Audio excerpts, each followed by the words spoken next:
welcome to yet another special broadcast for Budget 2021. This is the roundtable conversation we're going to have. Like I promised you on Monday, through this week, we intend to pick up different topics and break them down to try and explain to you what it is that you can expect from the budget. Now, these are not the usual technical issues about sectors and economy, but we're going to talk about issues that matter to you and impact your life, and how budget is actually not a very alien, strange concept, but really can impact your life in many ways. Tonight, we focus on the healthcare sector. Honestly speaking, everybody knows that India's healthcare is in an abysmal state, and it's been like that forever, for decades now. Since I have grown up, across the cities that I've traveled, I've seen the same state of affairs. But what the pandemic year did was put the spotlight on it. It really showed that we weren't that great even in our cities. We weren't that better off even in our best of and the biggest of our cities. And of course, the rural status and the state of affairs was astounding and horrifying. So can we use this opportunity? After having gone through the COVID year, can we use this opportunity to fix some of these issues, to recognize that healthcare is a very important part of our life and the government has an extremely important part to play? And can we expect Finance Minister Nirmala Sitharaman to come up with some kind of announcements to boost India's healthcare sector? It could be as simple as the primary healthcare centers. It could be as simple as saying, let's ensure that there are more schools and colleges and universities that really train people for the healthcare sector. It could be about health insurance. How much do you know about that? How many of us actually have a proper health insurance in our lives and for our family members? It could also be about the number of staff, doctors, nurses, ambulances available. So there is so much to cover. We're going to try and fix it all in this 1 hour, but I've got special guests joining us this evening as well. I'm going to start by saying good evening to Vinay Tiwari, our managing editor, who feels very, very strongly about this issue. And over the past 1 year, of course, we've discussed and debated a lot of the problems that exist, and we are hoping some of those do get addressed, Vinay. Let's also say hello to Avni Raja, regular face on Mirror Now, and Avni is also going to give us insight apart from the overall picture, specifically into insurance. That's Avni's forte, and she's going to try and convince some of us why it is important if we already don't know, and how to go about it, and what is it that the government can do to really increase the insurance penetration. One of the finest names when it comes to healthcare journalism and pharma journalism is Vikas Dandekar, and I've, as a cub reporter, grown up learning from him, and I'm super happy and glad about the fact that he's here with us, and he will help us understand the sector, the nuances of it, and the role that the government can play. Sure. And always a pleasure to have Anupriya Badunar with us, senior journalist. Anupriya has a huge amount of experience across the sectors, and we're going to be talking healthcare today, but Anu is with us for the week across the topics that we're going to be speaking about. So let's just first talk about the overall attitude, Vinay. And I think the first sign of that is the allocation that the budget gives to healthcare. It's abysmal. It's not even 2% of our GDP year after year, and it's not something new. Yes, and I think one of the few things that we can be thankful about for the pandemic is the fact that the problem was always there, but it allowed us to now notice it and feel it very personally. Possibly every family ended up feeling it in some way or the other. Because remember, not only do the families who contracted COVID had to deal with it, but even those who had some other ailment had to suffer because the system just squeezed the other people out. So this is something that impacts and touches everyone, and that's why we're spending an hour on it. As you said, we are 10th in the queue in terms of the budgetary allocations. 1.5% is all we allocate. And we've been arguing on, or not, at least for the longest time, that this allocation needs to maybe triple itself, if not certainly be more than that. Because Indian healthcare suffers from an affordability problem, it suffers from an access problem, it suffers from a footprint problem, and it suffers from a quality problem. So virtually every single problem that you can imagine exists. Yes. And that's from why... From the bottom to the top. From the bottom to the top. From all kinds of services. Absolutely. So that is why it is extremely important that we talk about and see where do we start fixing it from. And Anupriya, of course, we know every year if we see that about 1.5 or 1.8% of the GDP is allocated. But again, it comes back to the conversation, how much of that is even used by the end of the year? You know, actually those figures make very little sense to anybody who's hearing it. 1.5% of GDP, 1.8% of GDP. I mean, it really only attracts the ticker headlines, so as to speak, on budget day. I think if you want to see how much of it actually is being spent, and I think Vikas can talk a little bit more on that. I was looking at some numbers, and I think India spends close to only about 1,800 rupees per person is the spend on, which has gone up from about 1,000 rupees a person over the last decade. So the incremental move on healthcare has been very little. If you look at the percentage, Tanvi, and you know you all have all of these graphics that you will talk about through the show as well. Most of these increments have been because of pay hikes. They've not been because of infrastructure has been built in. Well-deserved pay hikes. Nobody is at this point arguing that you should not have a well-staffed, well-paid medical professional society there. But these are not gone into infrastructure building at all. You're saying that the staff gets paid, the doctors and the nurses are probably getting paid better today than earlier. Not getting paid better. They just have to increase a certain amount of pay. I mean, it's the pay commission. There are pay scales which have to be hiked. And keep in line with inflation. To keep in line with inflation. So nobody at this point is saying that doctors are getting paid well by the government also. I mean, I would like to reiterate that physicians or nurses or primary healthcare workers are getting paid or what they deserve, but it's not going towards infrastructure, if I'm right, Vikas, right? Yeah, so all the points that you all touched upon are so imperative to discuss right now. I mean, I was just checking about the BRICS countries, which are comparable. India stands last. You know, even China has 5% spending of their GDP. Brazil has 9%. Brazil is 9%. 9%. Russia is 5% again. South Africa has 8%. In fact, all the other low-income countries also, Nepal, Bangladesh, Sri Lanka, they have better healthcare systems. So that's a kind of a wake-up call on where we stand. And of course, as Vinay also mentioned, with the pandemic coming, you know, a lot of these weak points have actually been exposed. And what better could be the opportunity to make this budget a significant one from the healthcare angle? I think this should be the budget for healthcare. You know, we often, back at home, joke about it that when we get older and health issues become a big part of our lives, perhaps it's just prudent to shift to another country where, whether it's the West or even on the East, wherever you look, their healthcare system is so good and so strong, and they give that kind of value to it. We don't. How many of us even talk about it as an election issue, Vinay, or otherwise in our lives? We know of people who would move to Canada and taken a PR for their parents. Exactly for this reason. Can I put a dampener on what you just said? Yes. Do you know India has the world's highest number of below 35 years of population? Yes. Almost 60% of us. Yes. And we also have one of the highest levels of non-communicable disease load factor in that. So it's not just about now getting old anymore. You could contract a very serious costly ailment even when you're much younger. And that numbers are just growing. But one important factor here is that because the age is on the lower side, we probably got saved from being extremely badly hit by the pandemic. Which is what Italy felt because the age dynamic did not work. Lombardy area had maximum. But we were also lucky that it was a large part of this problem was restricted to tier 1, tier 2, maybe even tier 3 cities. The numbers in India were not so bad, or maybe we didn't get reported as much, but the rural, at least in Maharashtra, I know for a fact, as a lot of the home workers went back, they were made to quarantine outside before entering their villages. So they were kind of more sanguine about it. And that actually was the saving grace, because had it gone to the deep root of rural India, it would have been a disaster. The backbone of the healthcare system would have collapsed, completely collapsed. Yeah, in fact, Avni, we've done so many of those stories in the last 1 year. We've dedicated ourselves to talk about healthcare in the pandemic times.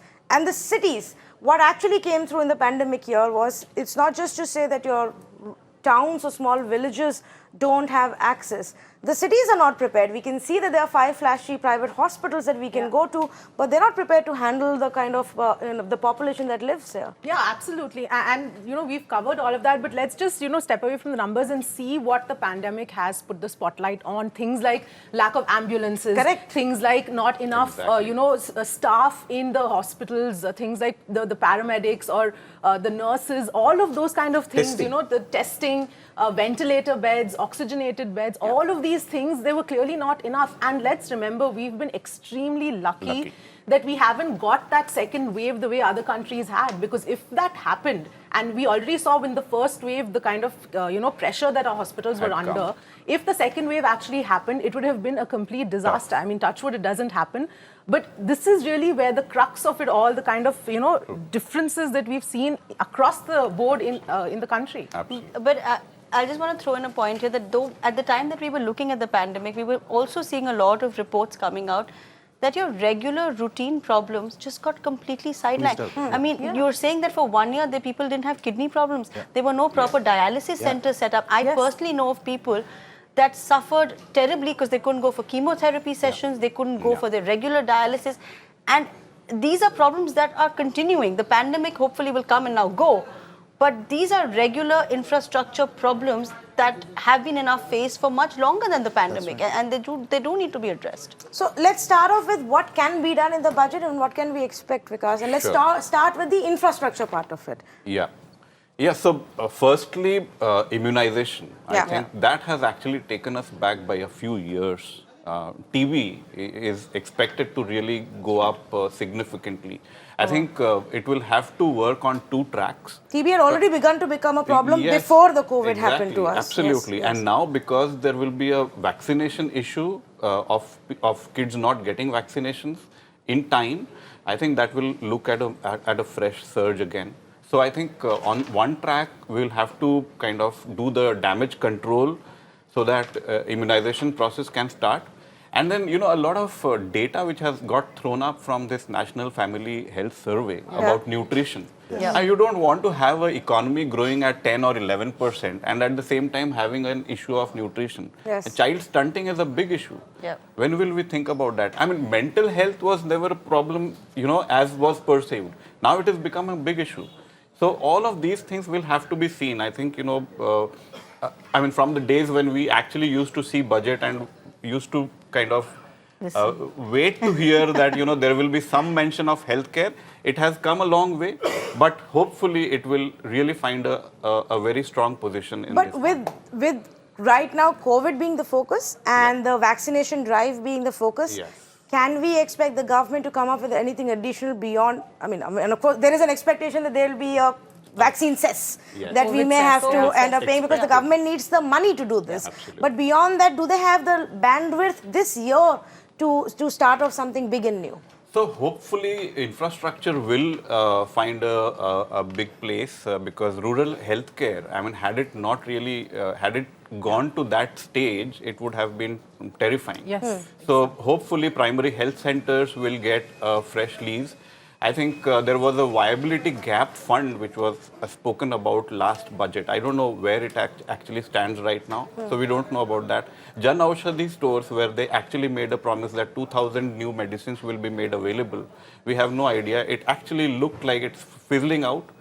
So there are some very good schemes which has not been developed in the way. It's not about announcements. Correct. It's about really execution, and which is where we are failing. The other thing also is the digital part of it, telemedicine, all of these aspects, if the government decides to push all of that, the remote areas, the rural areas, that can all start becoming more inclusive. So I think that is the other area where that big push has to come. But look where we are coming from. We are coming from a place where in many parts, the primary healthcare centers are locked up.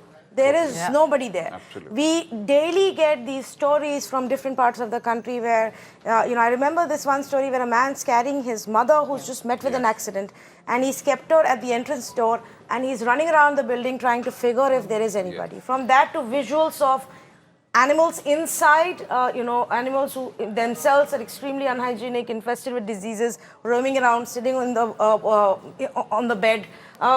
This has become a regular part of our lives. And that's why Vikas covered most of the things that are critical for me. The one thing that I'm looking for, I'm not sure how hopeful I should be, but I want innovation in 2 things. Number one, it's a mistake to look at healthcare as a Ministry of Health issue. It's a Jal Shakti Ministry issue.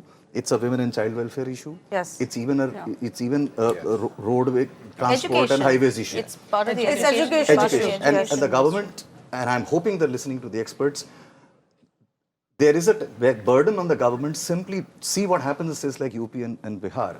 the number of patients who reach in a terminal state in hospitals is so high. It's a burden even for that reason. There's a cost burden that you incur when a patient reaches in a terminal condition in a hospital.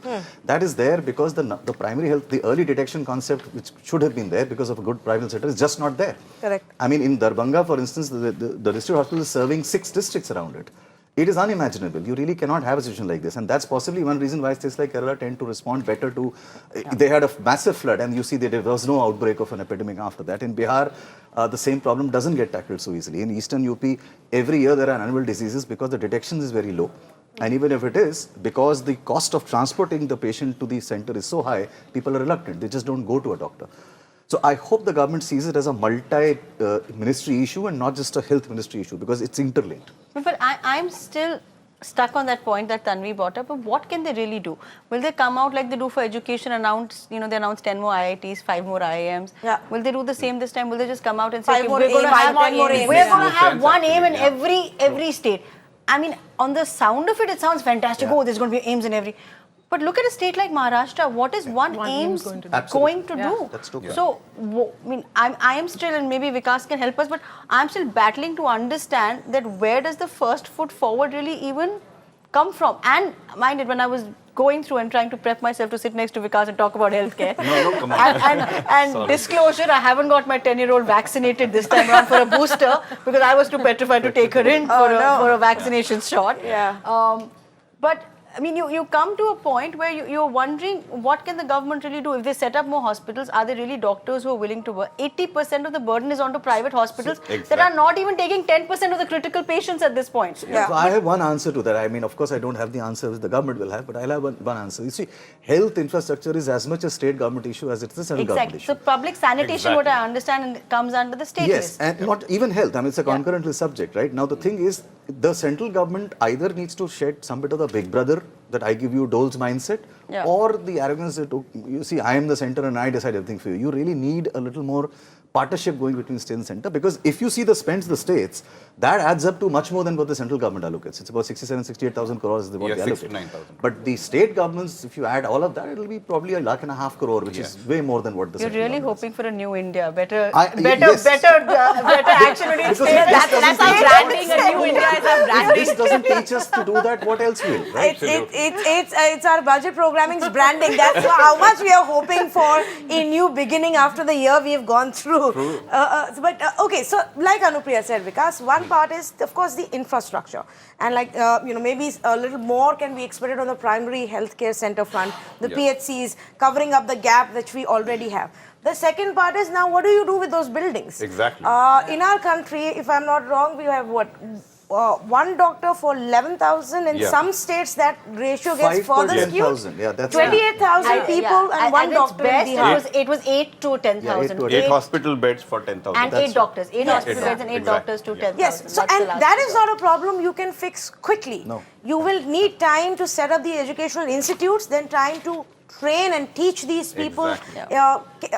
I mean, in my limited understanding, it looks like a 10-year process. And what do we do in the meantime? So basically what has happened is that there is such a massive asymmetry of allocating resources at the right places. Even now the government is actually struggling by putting, so many conditions that, okay, after you finish your medical education, you have to get transferred, you have to be posted in rural areas. And then in desperation, what they are doing is they are actually doing these cross therapies. Homeopaths will have to be given allopathic, treatment and all these things. So point is that if you build institutions, I mean AIMS, I am told that many of these specializations are actually not available in AIMS. You may have all these AIMS in all over the country, but do we have can any of these AIMS be a match for the AIMS in Delhi? They wouldn't be. So that's where the whole effort of skill building comes in. I mean, Dr. Devi Shetty has been in most of the forums, he's been saying that, okay, when do we actually train up our paramedics? When can our nurses actually become eligible to manage those primary healthcare issues? So there is one question that I probably had to Vikas, which is this, that for me, one of the possible innovations is, actually it's a great idea, provided it's implemented properly, because it solves typical Indian problems. And that is the National Digital Health Mission. And I'll tell you why. That solves the hesitation that people have in traveling long distances which is an expense for them, and seeking even basic care, which can lead to early prevention. I mean, in our office there are cases where people have flown multiple hundred thousands of kilometers to seek basic health care. Now, there are smaller problems that people have for which they still have to travel long distances, which is an expense.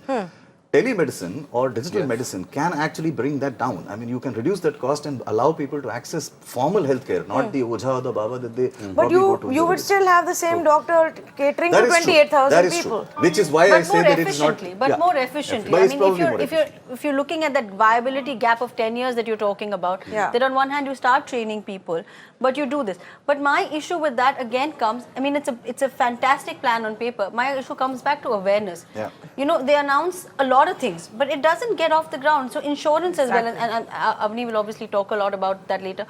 But insurance as well, they announce the schemes and everybody is eligible for it. How many people do we actually know within our house help? I mean, I'm not even talking about, people who can afford healthcare on their own and not doing it, but even on that, how many are actually availing those benefits from the government? Very, very few at this point. So 1.5 crores have availed Ayushman Bharat. That's about it. Right. Yeah, which is nothing. Which is nothing when you talk about percentages. The 10 crore target, I think. Yes. Yeah, so that's 1% of their target and like 1% of the entire population. So I will come to that in just a bit, because we were talking about this filling this 10-year gap, and you refer to the fact that the government has come out with a lot of policies which say that, okay, let's put doctors from other streams on par with the allopathic doctors. Exactly. Give them a bridge course and say that, okay, now you can also do these procedures.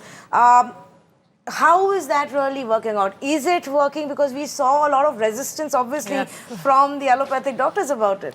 So, these cross therapies are not acceptable because you may end up having a lot of malpractices coming in. In a country like India, you have quackery all over the place. And who is going to misuse it? I mean, do we have the regulations? Again, one more very big factor is about transparency of regulations. I mean, if we really see an enforcement agency or a surveillance actually happening in the right sense of the word, then all of these notions, if this is working or not, it will actually go away. But, even in very critical decisions like these vaccine approvals, how much of it was actually made known before the final decision was taken? We don't know. It's all guesswork.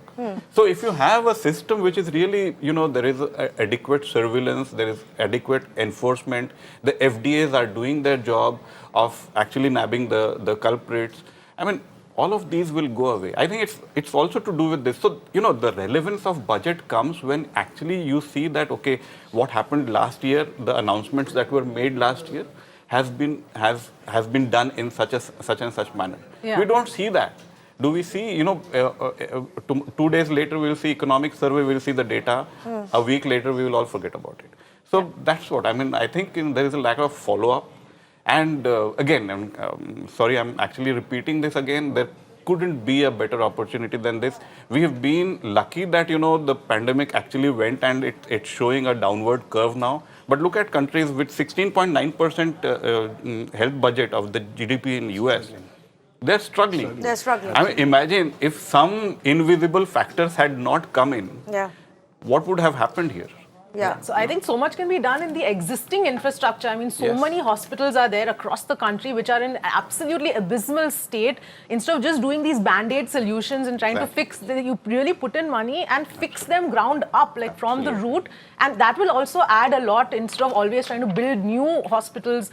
Focus a little bit on what's there already. Exactly. Which I think then ties back to the point that Vinay was making, then there has to be a state role there. The states also have to ensure that the hospitals are state-run are equally pushed. Yeah, absolutely. Look, I know it gets the goat of a lot of people who are probably, currently the ruling dispensation, but the fact is that the Mohalla Clinic example, which is easier to implement in Delhi, I must say this, it's not so easy in other states, is not a bad idea because it's a low investment, low cost accessibility issue. And the very simple logic is even in a city like Delhi, where I spent many years, I can tell you, in places like Yamuna Pushta, for instance, every lane will have 5 quacks, which Vikas was referring to. In Haryana, for instance, the default is not to go to an orthopedic surgeon. There are these wrestlers who also run bone fixing clinics. Yes. It's very common there, and every district will have 10 of them. That's how our primary health care system is. It's run by the unorganized sector. Exactly. It's the SME of Indian health sector. So what's the solution for that? It's possibly upgrading what you already have. Yeah. Exactly. And also cutting out some of the roadblocks that you have because of a very complicated administrative structure we have. You have a civic body handling 5 hospitals, and you have a state government handling 5 hospitals, and you have another central government hospital. There is no match. It's not looked upon as a cohesive healthcare idea. Remember what happened with Ayushman Bharat? Initial stages when this was all getting fixed and all, most of the states were saying we are not going to take it.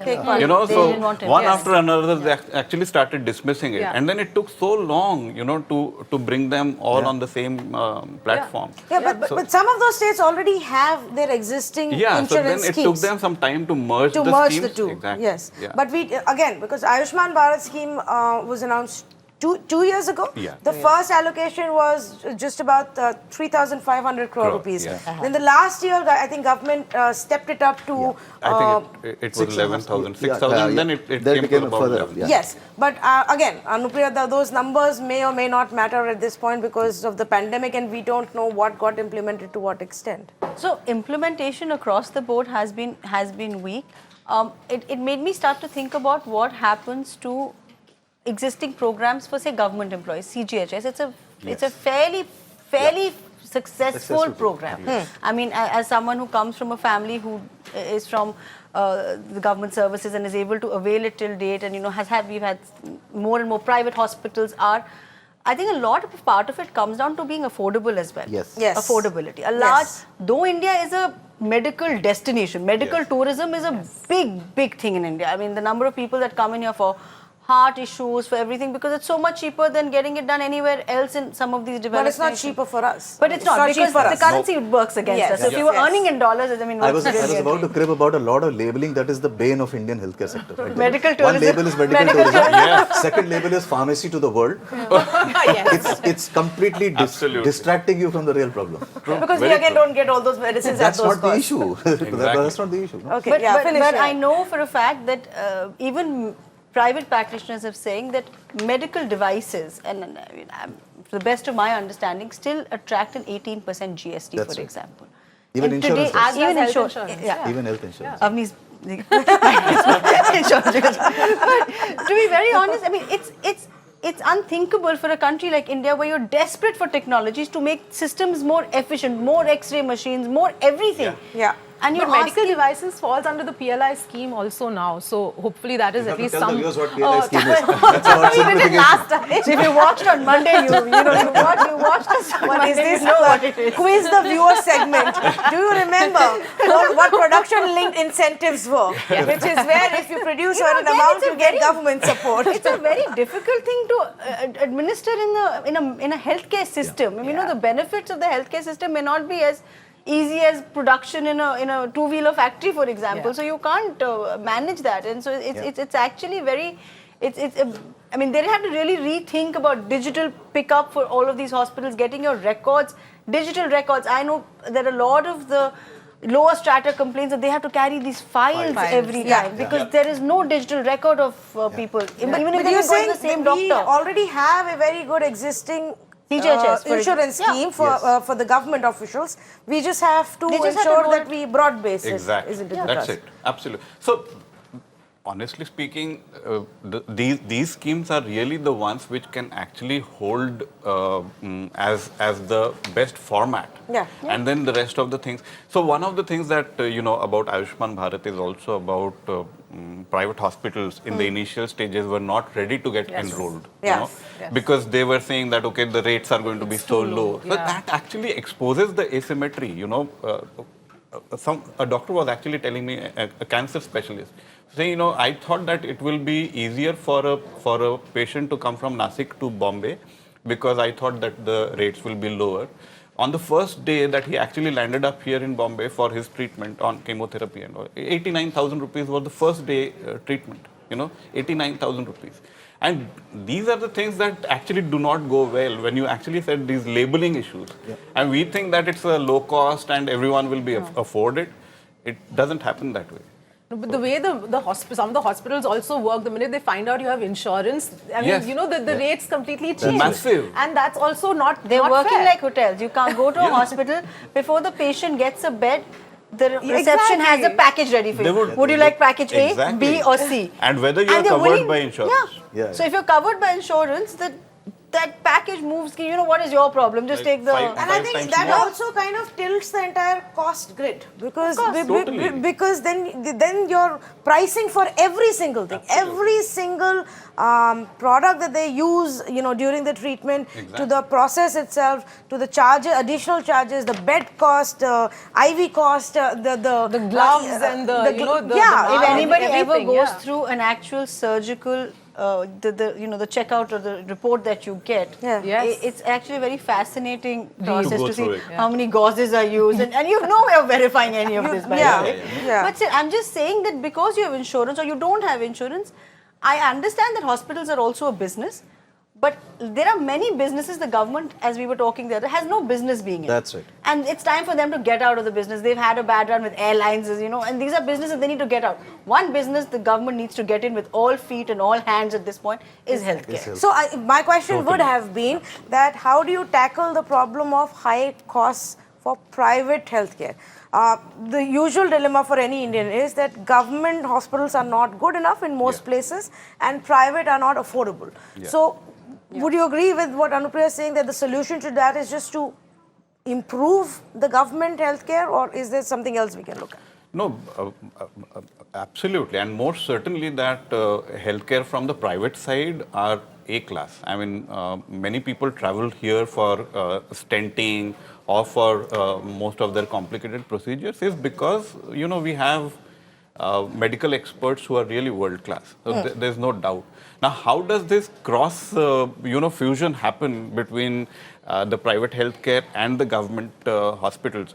And not to be like unfair to the government hospitals, you know, the KEMs and the NIRs of the world actually were able to manage the flow because, you know, unlike private hospitals, they cannot really tell the patient that you cannot They come can't in say here. no. They can't say no. It's the basic problem. They can't say no. With those constraints and limitations, we still managed it pretty well.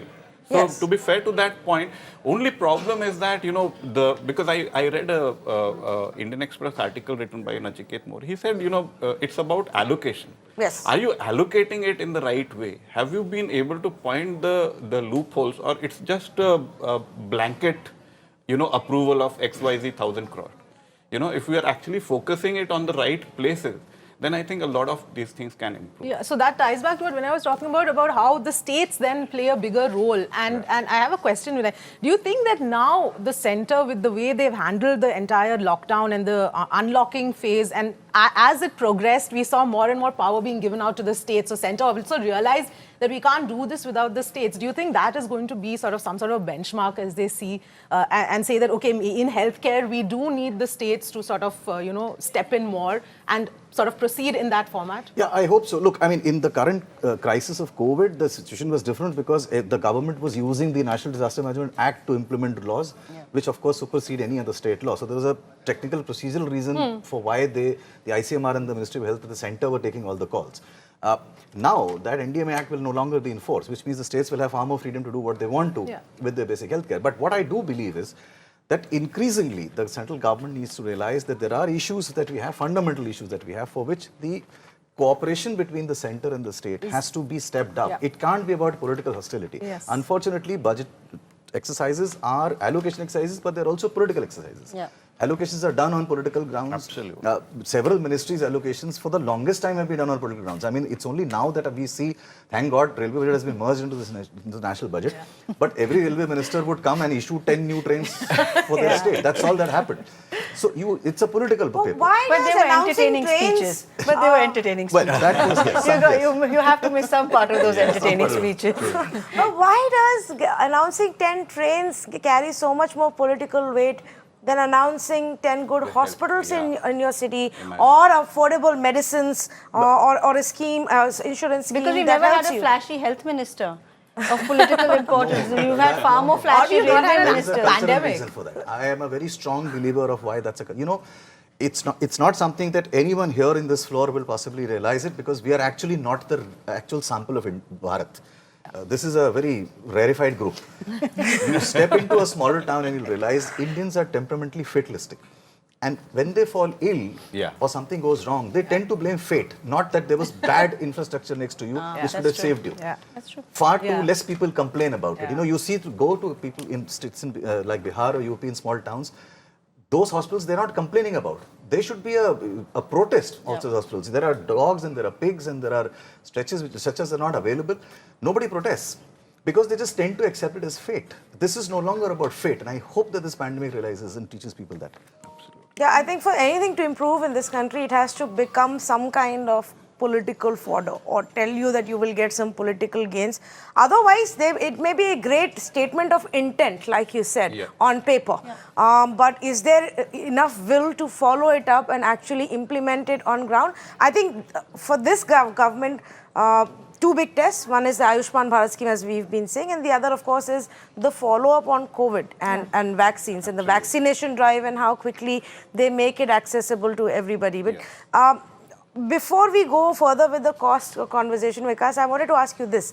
When it comes to India as the global pharmacy hub, do you see government making a lot more of announcements and taking steps to leverage this COVID pandemic to say we are the ones who are making half the vaccines in the world, and we're the ones who have the wherewithal, the knowledge, the skills, and so we call the shots. How do you see this panning? So this has been a very big ground for the government to kind of reinforce its relationships with the rest of the world in terms of the vaccine diplomacy that we've seen.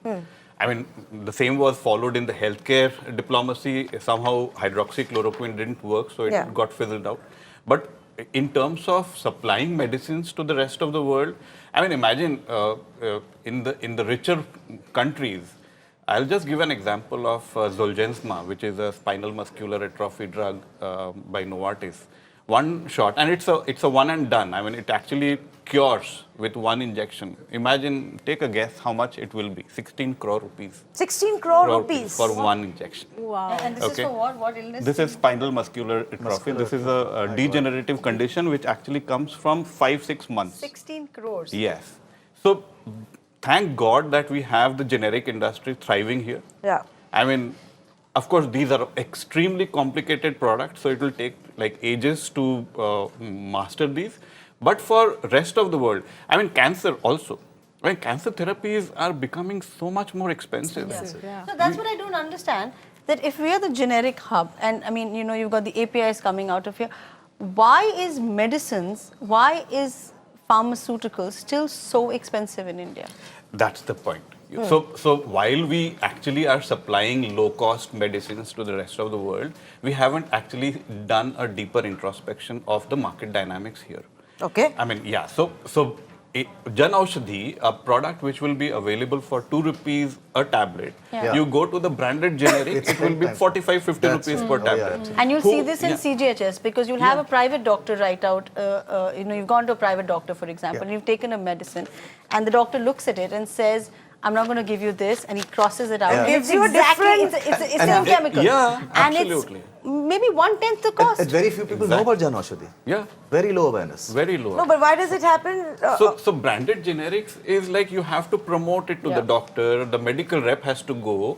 Here it's a generic. You don't have to do anything. It will be kind of placed. So effectively, you get prescribed the medicine for which somebody is promoting that to the doctor. Exactly. And that's why they're prescribing you that. Absolutely. It may not be the most reasonable one in the It's market. got the branding. It's got a thappa. Affordable one. You Yeah. have the same product available in Jan Aushadhi. Yeah. The same efficacy, the same potency, everything will be the same. Yeah. So, I mean, who will remove all these?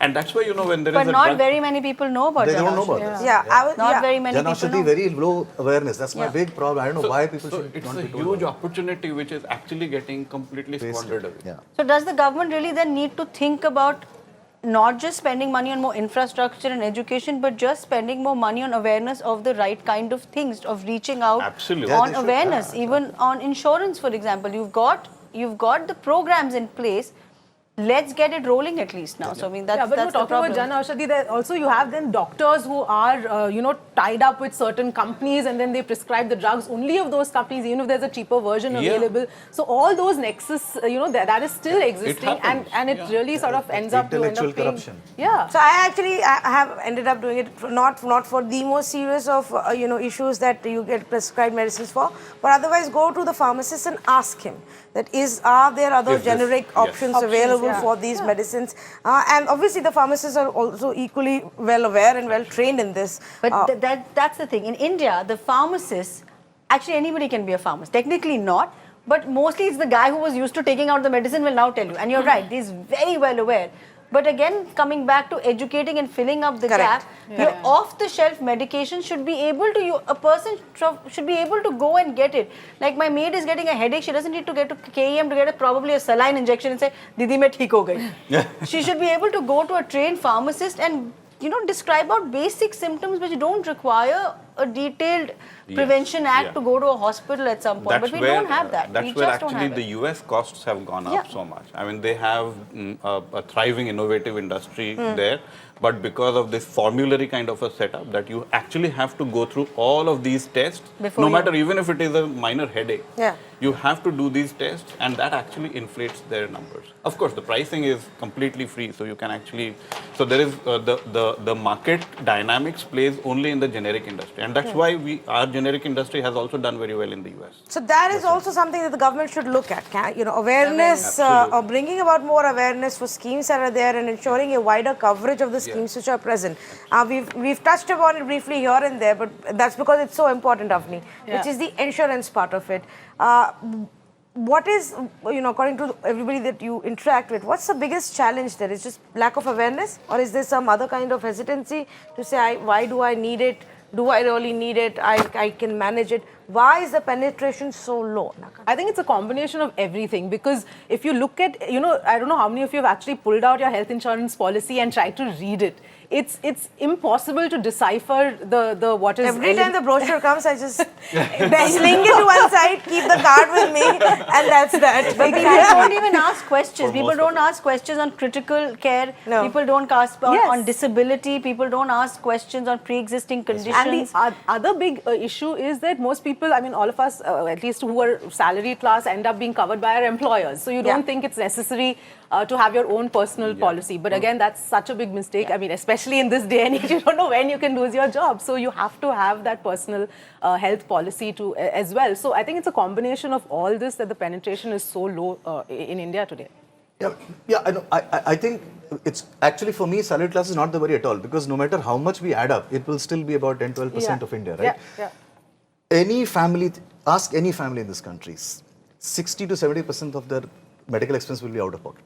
Yeah, and that's actually, that is a WHO study. About 67% in India is out of pocket versus 18% of the world average. So imagine how bad we are. I mean, it shouldn't really be a burden. But we put so much of our money culturally into life insurance and LIC policies all the time. Why? Because no. Because we don't do it for while living. It's a cultural problem. That is a cultural issue. I have to leave something behind. LIC policy. It's a cultural, and the ads have worked. Whoever did the branding for LIC back in the day, hired by the health department. They should move to the awareness. And extra LIC policy also means that you had a very strong-willed dad who will force you to buy an LIC policy because they don't believe any of the modern mutual funds or other things. Or somebody who's selling policies. An agent. Yes. No, but sorry, going back to what Avni was saying, that I was going through some figures, and maybe Vikas can back this up, that I spoke to an insurer who said, people are saying health insurance has shot up in April to September. Yes, it did. But it's only for group employees. So individuals. But individuals also, if you look at across the board, who are the people have topped up their insurance. People have topped up because suddenly you realize that you need more. You're young and you're like, I don't need so much. You realize that each day, God forbidding, in an ICU suddenly costs you. These were not realistic numbers for anybody. So people have topped it up. But still, group insurance as Avni was saying, people don't take personal insurance. You could lose your job. Secondly, when you ultimately leave your job because you know you want to go do farming at some point, and you leave your job, you realize at 60 the premium or 50 that the premium you're going to pay to take on a new policy is insane. Why should insurance attract 18% GST? It's not part of the budget, but still. It definitely should. It just cannot. It's one of the essentials, and It's it should 18%, not. no? And that is one of the biggest demands of the industry, that remove this 18%, 5%, 6%. But again, the budget can't do anything about the that. need for- Again, the budget can't do anything. Yes, so intent. So the Budget need can for- give intent. need We will for take it to the insurance GST will Council. become very important now because you know we are already being known as the diabetes capital Yeah. of the world, and there will be a diabetes tsunami. Now, once you've got that, there will be so many more comorbidities like cardiac, and you know it's no longer a urban issue now. Yeah. As we move into this affluence and more income, it will become a rural issue also. And there, if you actually have a health episode, it can be really debilitating. So to have an insurance widely scattered, how they want to do it is a complex issue again. But I think it will be very important to have health for all covered. That So should be. should it be a nationwide scheme Yes. covering a larger percentage of it people? should be a fundamental right. to Correct health. me if I'm wrong, Vikas, but in Europe, I think it's mandatory. Every citizen NHS? has to get it. Absolutely. Right? Most countries in Europe. But Absolutely. I mean, entire I'm not Commonwealth. saying Yes. good The or entire bad. Commonwealth. I'm not saying good or Entire bad. Commonwealth. But this government does believe that the middle class should do its bit in terms of contributing to nation building. So I don't think that idea that let's give them some kind of a setup covered insurance scheme is going to work. They will, I mean, for a country our size, even if you get the lower class and the lower middle class covered, Even if it is a 10 crore into 5, I mean, considering it will be the 50 crore, I think that will be covering the base of the pyramid quite well. Yeah. Yeah. And then it can actually keep moving up. But at this stage, it is so important to have maximum coverage because otherwise, you know, this burden of stroke, heart, diabetes, these things are going to be Correct. massive. And leave that. I mean, we don't even talk about infectious diseases. I mean, Yeah. this We're virus not will... talking about the one-off. We're talking Yeah. about the things that you're definitely going to get Yeah, at so some point. it is called as a double blow, you know, it's a double whammy. Yeah. that And there's you one have. issue that I wanted to again ask Vikas about because I'm really keen to know what his view is. I also believe, I mean, it's not a union budget exercise, but it's something that I almost am imploring India's private sector. The part of the problem for me at least, and I'm reacting purely as an individual right now, is that a lot of the private sector in healthcare is doing this five-star hotel approach and frill-based development of hospitals. yes. If you see in many states in India, some The of the most airports trusted and the hospitals are getting fancier and Yes. fancier than Yeah. five-star Yeah. hotels. In certain states, some of the most trusted hospitals are the charitable hospitals. Yes. Yeah. Because they are not doing frills. They are just Yeah. expanding the base of the number of people they're covering. Yeah. Why shouldn't the private sector do that? I mean, I don't need a theater in a hospital. But, and I know there are but hospitals how do you with theatres dictate in it. that, Vinay? Because at the end of the day, they're also going to make money. They're going to figure out ways to, cater to a certain segment of people Exactly. and just The make bane money of there. capitalism. Yeah, P&L. I mean, at the end of the day, then it comes down to that argument that if you're going to privatize it, then they're going to find ways of, adding luxurious layers But then and you charging more. can do it on both ends. At no point do you say that you're only doing that. I think the point Vinay is making that they're only focusing on that. They're not expanding that reach. I'll give you an example. I was very pleasantly surprised in the last 4 years in Bombay. There's a new children's hospital that has opened up, and it's fantastic. It's really fantastic. And if you go there, you'll realize you'll have people from all walks of Government? Private. Privately held. It has a lot of NGO backing as well, has a lot of CSR funding as well coming in as well for some of its emergency wards and all. But they're dealing with the across the board economic strata. And I've seen it that the costing is different for them as it is for me to see a pediatrician and it's only pediatric specialty. So I'm just saying they have the opportunity based on whatever measurements they can to charge a certain section of society who's willing to pay for it and keep those services separate and be mandated, as you've done it to some extent with education and RT, right to education. But it is Act. mandated, isn't it, is. It's Vikas? on But paper. they just find Yeah, different they- ways on of paper. occupying those beds. Circumventing it, exactly. But they circumvent it because there's Yes. no surveillance as Yes. Vikas. So, I mean, it has to be that you can have your seaside bed and you can charge people the earth and the moon for a delivery. But at the same time, you should be able to provide a basic ambulance service for a man dying on the road, which is not available in India, by the way. Absolutely. And in the ambulance arrives, it does not have a trained paramedic inside it. So the number of mishaps that happen, especially in traffic conditions like Bombay, because the person sitting with you in the ambulance is not trained. Is just not trained. So these are the gaps that have to be filled now before a next hospital comes up. And even before we announce another, say, health insurance scheme by the government, there already are a few in place, because we don't even have the data as to how many people have actually put in claims and how many have got those claims and why they haven't got. I would like to see that data, because there's no point in announcing all these schemes if the person doesn't know they're eligible, if the person goes to a public hospital and it's a complete mess, nobody has the time or the bandwidth to understand what you're covered under. There's no point unless you can actually see the whole thing through. True. Very true. No, but I'll give you an example. You recall the MR vaccination drive that took place, where they did that MR all through Maharashtra. They did a MR vaccination. All school children children got it. Yeah. They had the database for it. They had the follow-ups for it. They had the doctors for it. So it's not like there has to be will to do it. It was very clear from that vaccine drive.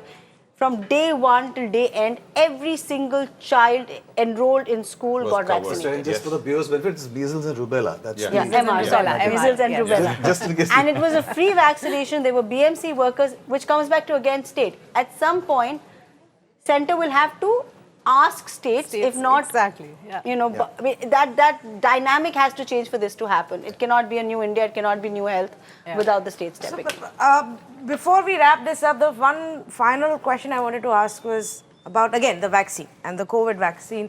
The first few weeks have showed us that there is still a lot of hesitancy, some of it justifiably so, because like you said, the data isn't out yet, complete transparency isn't there, and the questions are being asked. Some of it because it's the unknown. People don't know. Adults have never taken a vaccine. So it's just a very strange alien concept to many people. They don't want to take that risk. Is it likely that the government addresses, one, the funding of the vaccine drive? Where will they get the money from? And two, also speak about, what role people will have to play, paying for it, a special cess or the salary class or the states. Is that something that should get addressed in the budget? So, for sure, I think, it's from the time, Adar Poonawalla mentioned about the famous tweet about 70,000 crore and how will the government actually mobilize that fund. This came up that, there probably will be a need for cess. And though the government has actually made statements that they are able to handle it well on their own resources, but it looks like a cess will be coming up. Go ahead. And secondly, I think for the ones who will be at the lower end of the income curve, I think for them there will be subsidized rates for sure. And then more or less after the first batch of people are covered, I think it will be openly available in the free market. But you see the costs coming down? Because, so for example, of course, the government is procuring the Covishield at about 200 rupees per dose. But Adar Poonawalla has made it very clear that if he's going to put it out in the market, it will be about 1,000 rupees. If you're saying 1,000 rupees for a family of 5 people, that's 5,000 rupees. It's not going to be. But you know what? And 2 doses, that's 10,000 rupees.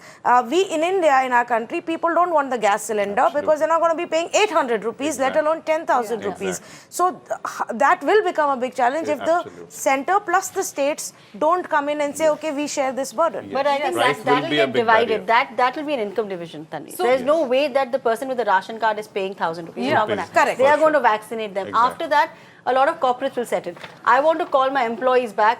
I want to show, you have to show me that you are COVID and I will get it done. People will need people to travel again. Many countries will not let you enter or even get a visa and many are desperate to go without showing that thing. So these compulsions, especially on the top 1%, 1,000, I mean that's what happened with testing, right? Why did testing start from 4,500, 2,400 down to 750. So, I mean, it takes time. Yeah, of course. And remember, this is just the cost of the vaccine. We are not talking about the hospital. The charges that the hospital will also take, right? I mean, so there are some interesting ideas that, I was reading about of how this can, one of them is cross-subsidizing. So you allow vaccines even from outside to enter India, let people who can pay for it, whatever, their rates are, and then make sure that you use that money to subsidize those who actually need it. So this is is, I mean, COVID cess is one thing. This is another idea that I found the government interesting as well. taxes a Pfizer or and a add Moderna cess or vaccine? exactly, and add a surcharge on those vaccines. I just have one point. I mean, all very fine points. Just one point which is slightly different, which I want to add is this, that I do hope that this process of mass vaccination does not become a political exercise, because the states get into this battle to provide free vaccine. It's a bad idea. Those who can afford it should pay for it. I Because completely ultimately, you're going to add a burden to the exchequer, Yes. which needs money for those people. So it shouldn't become an election promise on the manifesto at all. Of So, course, West Bengal and Tamil Nadu will Yes, probably end up giving absolutely. it for free. No, the government must give it to free to those who want it, Yes. or those who need it. Yeah. But the rest of them Those should be who paying can't for it. afford it, The BPL, the ration should card be given. holders, They should be people given who are it, still yeah. who are availing grain from the government should have get to it get free. the. Absolutely. But if you are paying tax in any way, need to pay for it. If you're filing for tax, I'm not included in that. Should get it for free. Should get it for free. Okay, on that note, thank you so much to everybody for joining us on this conversation. We've tried to cover all aspects of it, because we here on Mirror Now also genuinely believe that healthcare is one of those sectors that needs dire, urgent attention. And if this realization doesn't come to us after having gone through the pandemic and come up with 1,000 temporary solutions to deal with it, then when will we? And when will we begin to bring about the change? Thank you so much for joining us.